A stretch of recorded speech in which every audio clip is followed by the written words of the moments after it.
This is a video test for this 3-flute integrated Walter cutter. That's, you can see here it's a bolted connection, and here are the part numbers for this cutter. Here is the cutter head,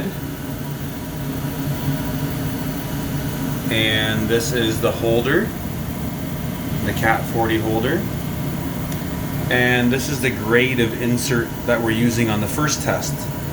So this one has a sharp corner and it's uncoated and polished. And then the second test that we're going to do, we're going to go to the coated inserts. Sorry. And this is the insert number for the coated insert.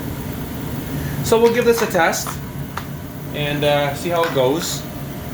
What we're going to be doing here is we're going to be facing this part off in a couple cuts, and then we're going to cut the front of it, and then we're going to bore out the inside. Okay, so here we go. I'm going to close the door for a minute first because the coolant's going to turn on, and then I'll open the door back up again.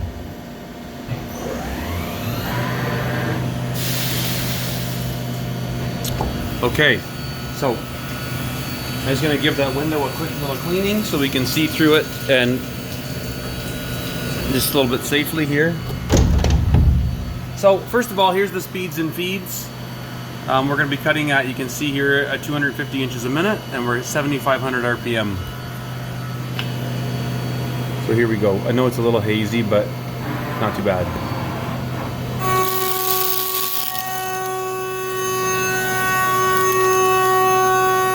So that's about 100 thou depth of cut, or 80 thou.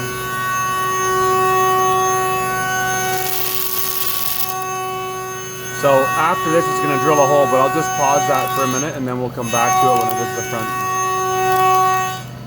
Okay, I'll just pause this for a minute. So just back again here, I'm going to have to turn the coolant off quickly. There we go. So here it is, taking about 150 thou depth of cut, 250 inches a minute, and it's just clearing away the front. You can hear how nice and quiet it is.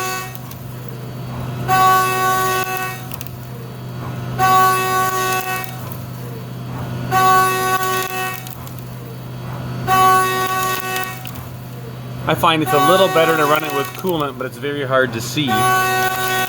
Keeps the chips under control a little better, and it seems to drop the power requirement by about 1%.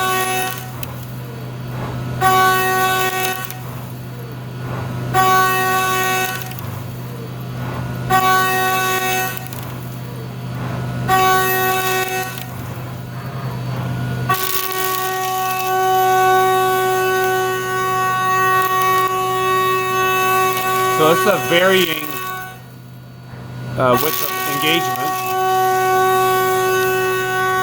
So let's kind of watch the spindle load.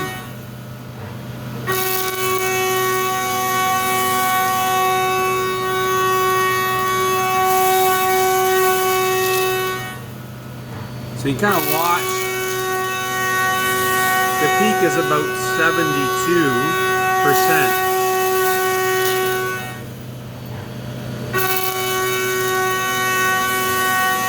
78%.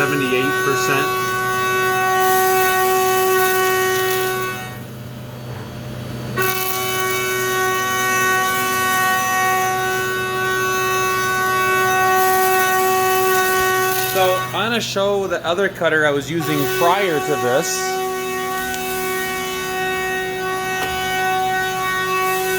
I was using this here cutter, basically the same concept. This one sticks out a little bit further. But with this one, I was up to 92%. So it's dropped about 15%, if not more, on my peak spindle load. There's a 77 we've seen in there. And you can kind of see back where we're at.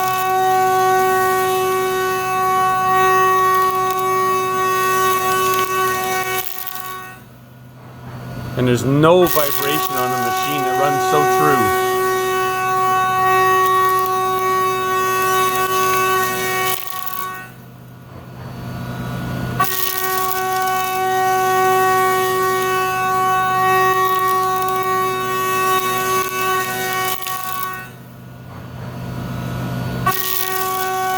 we're going to do the inside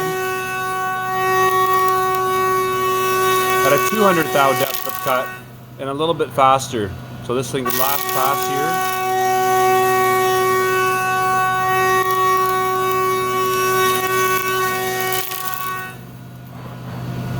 For a second. That's pretty much getting about 80% of the length of the cutter reach. Now the one more. Oh, sorry, the front here a little bit.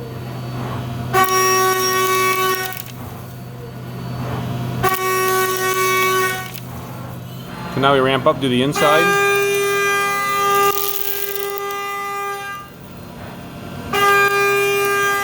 So now we've increased the RPM to 8,000 and we're cutting at 300 inches a minute.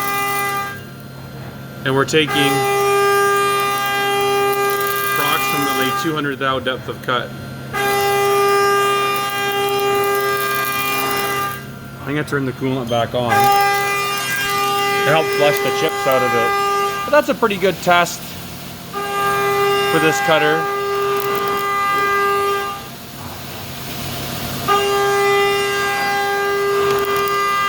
You can hear a little bit of chip regurgitation in there. Just the coolant can't quite get to it to flush the chips away, and it's inside.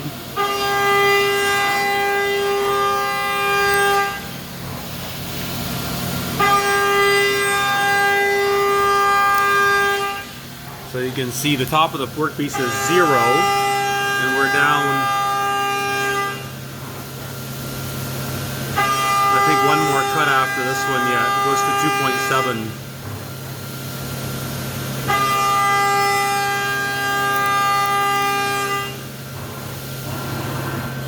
So let's have a look at the part, at the surface finish. And you can kind of see here, it's a very consistent surface finish. We're going pretty fast around there, and the inside you can see the big steps. And have a look at the chips in the machine. It really breaks the chip nicely. Okay, that's it. Very good test. I'll try another one with the other inserts.